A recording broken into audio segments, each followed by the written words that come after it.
Bəli, biz artıq efirdeyik. Efirdeyik. Mustafa Qazaxlını eşitdik. Çox zəylər var. Qazax mahnılarından çox zəylər var. Yəni dostlar var ki, zəng edir, öz fikirlərini bilirlər. Anar Qasımbəyli, əsl cancana. Anar Qasımbəyli, anar sözü deyib bir gözəl musiqi eşidirsindən. SMS-ləri birazdan deyəcək. Ürəklər həyəcanlıdır, bilirəm. Buyurun.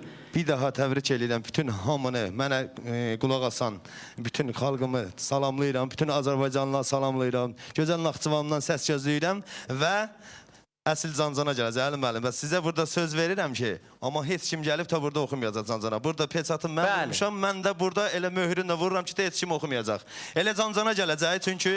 Eşq olsun, bəli, əsl cancananın ifaçısı. Və cancananı ifa eləməli olmuşam. Səyət qardaşım da onu isinizatördə ifadə edibdir. Səyət qardaşıma gözəl bir alqış yazsın və mənim sağ əlimdə, sol əllərimdə içəridədir. Hiss eləyirəm, gözləyirəm onları. Qapı açılıb onlar da gəlir birazdan. Qardaşım da buradadır. Buyursunlar və cancana gəlir. Bütün sevənlərin şey. Anar Qasımbəyli, Naxçıvan torpağı, eşq olsun. Cancana, anar, buyurun.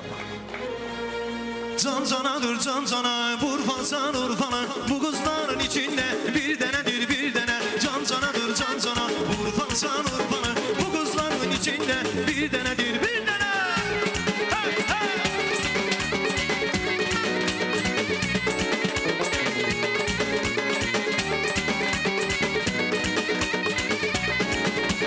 Sivaslıyam dağlıyam, yüreğdən yanarıyam, gönül o yara deyil, qəbimdən aramıyam. Sivaslıyam dağlıyam, yüreğdən yanarıyam, gönül o yara deyil, qəbimdən aramıyam.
minnətdarıq, minnətdarıq.